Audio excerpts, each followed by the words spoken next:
Bismillahirrahmanirrahim. Assalamualaikum warahmatullahi wabarakatuh. Berjumpa kembali dalam video pembelajaran untuk materi ekonomi kelas 12. Pada video pembelajaran kita kali ini kita akan membahas tentang jurnal pembalik atau reversing entry untuk di perusahaan jasa.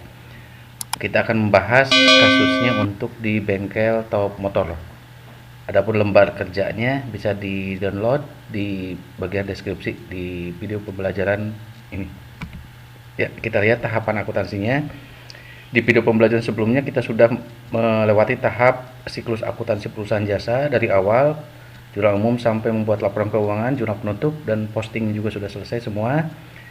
Nah, kita membawa neraca saldo setelah penutupan ke awal periode.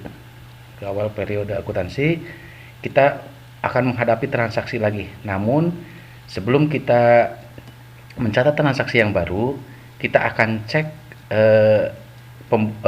data keuangan yang ada berkaitan dengan konsistensi pencatatan. Nah, kalau ada kondisi yang memang harus dibetulkan, yang harus disesuaikan, nanti kita akan melewati tahap yang namanya jurnal pembalik. Apa itu jurnal pembalik? Nah, kita akan bahas sekarang. Jurnal pembalik.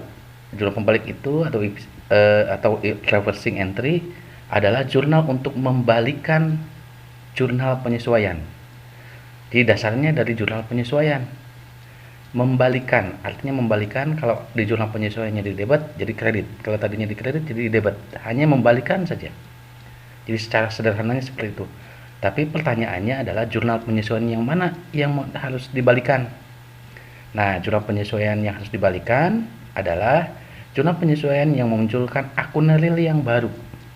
Jadi kata kuncinya adalah akun real yang baru. Akun real yang baru itu adalah harta, di dalamnya ada kas, piutang, perlengkapan, sewa dibayar di muka, asuransi dibayar di muka, peralatan, perlengkapan. Nah, itu harta, dan utang dan modal. Yang baru, artinya yang baru di neraca saldonya sebelumnya tidak ada, tiba-tiba muncul di jurnal penyesuaian. Nah, itulah akun real yang baru. Kalau akun real yang lama berarti di neraca saldonya sudah ada sebelumnya, di jurnal penyesuaian ada, muncul, berarti itu bukan akun real yang baru. Berarti jurnal penyesuaian itu tidak memerlukan jurnal pembalik. Nah, tujuannya adalah untuk menjaga konsistensi sistem pencatatan. Sebab ada sistem pencatatan yang menggunakan pendekatan harta dan ada yang menggunakan pendekatan neraca dan ada pendekatan laba rugi. Nanti ini harus diajegan atau dikonsistenkan. Kalau tidak dibuat jurnal pembalik nanti akan salah kesananya. Nanti secara khusus akan dibuat video pembelajaran bukti tentang konsistensi sistem pencatatan ini. Sekarang kita akan bahas untuk kasus bengkel top motor saja dulu. Nah, jurnal pembalik ini dilakukan pada awal periode. Jadi setelah selesai satu siklus semuanya, pas masuk ke awal periode, nah di sanalah kita buat jurnal pembalik. Apakah jurnal pembalik itu harus ada? Tidak mesti ada. Jadi tergantung nanti situasinya, tergantung nanti di jurnal penyesuaiannya, lihat apakah ada yang memunculkan akun real yang baru atau tidak. Kalau akun realnya tidak ada yang muncul yang baru, ya sudah, tidak memerlukan jurnal pembalik, seperti itu.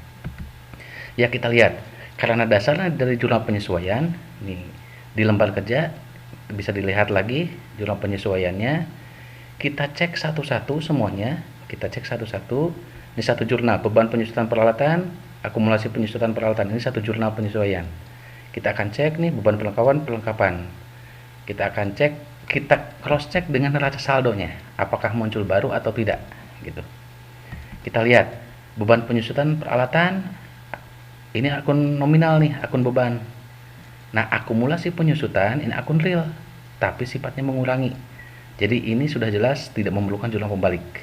Kalau yang jurnal penyesuaian untuk akumulasi penyusutan peralatan, walaupun ini akun real yang baru malah. Jadi ini ada akun real di neraca saldonya tidak ada nih akumulasi penyusutan, tapi di jurnal penyesuaian muncul nih. Tapi ini tidak memerlukan jurnal pembalik, sebab ini sifatnya mengurangi.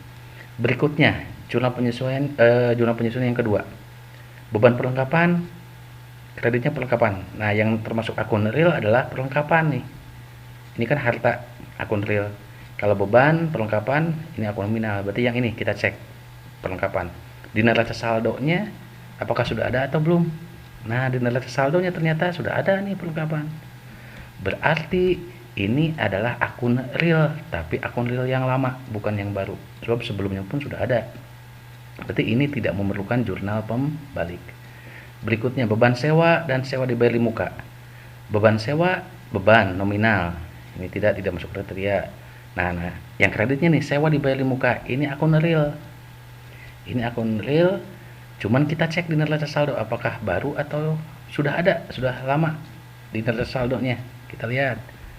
Sewa dibayar di muka sudah ada nih di neraca saldonya. Ini artinya ini akun real tapi yang lama, bukan yang baru.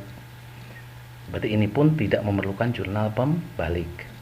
Berikutnya, beban asuransi, ini akun nominal dan kreditnya asuransi dibayar di muka. Nah, ini akun real.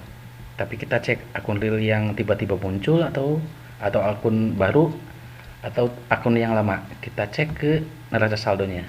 Nah, di neraca saldo sudah ada nih asuransi dibayar di muka. Berarti dari awal pun memang sudah ada asuransi dibayar di muka. Berarti ini adalah akun real tapi akun real yang lama, bukan yang baru. Berarti ini tidak memerlukan jurnal pembalik. Nah, berarti sementara ini jurnal penyesuaian ini tidak memerlukan jurnal pembalik nih. Nah, kita cek satu lagi. Satu jurnal penyesuaian lagi. Di debit beban gaji, kreditnya utang gaji. Nih, utang nih. Utang adalah akun real. Kita cek di neraca saldonya. Apakah ada utang gaji atau tidak? Nah, ternyata tidak ada utang gaji di neraca saldo. Tiba-tiba muncul di jurnal penyesuaian. Ini adalah akun real yang baru. Seperti itu. Berarti nanti kita akan tentukan bahwa inilah yang memerlukan jurnal pembalik. Kenapa memerlukan jurnal pembalik? Karena ada akun real yaitu utang gaji, di mana sebelumnya tidak ada di neraca saldonya nih, tidak ada utang gaji. Berarti ini adalah akun real yang baru. Inilah yang harus kita balikan.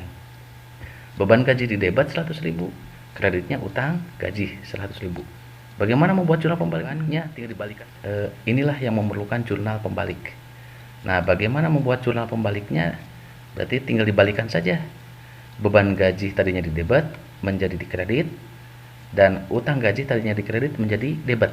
Tinggal dibalikan saja. Nah, dibalikannya seperti ini. Utang gaji di debit, beban gaji di kredit. Seperti itu.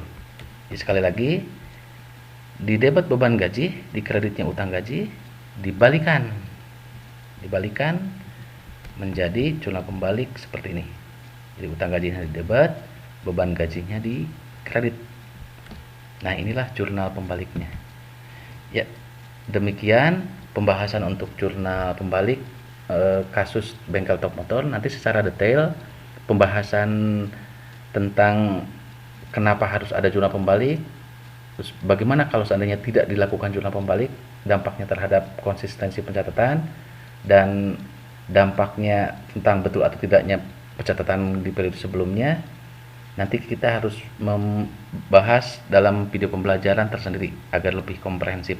Sebab jurnal pembalik ini, kalau seandainya ada yang harus dibalikan ternyata didiamkan, tidak dibuat jurnal pembalik, maka akan fatal akibatnya ke pencatatan berikutnya. Nanti kita akan secara khusus dalam video pembelajaran tersendiri.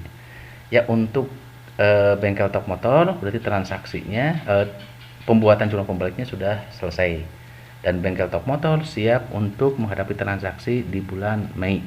Setelah kita selesai di bulan April, kita akan melanjutkan di bulan Mei. Demikian pembahasan untuk siklus akuntansi perusahaan jasa pada transaksi bengkel Top Motor. Semoga bermanfaat. Wassalamualaikum warahmatullahi wabarakatuh.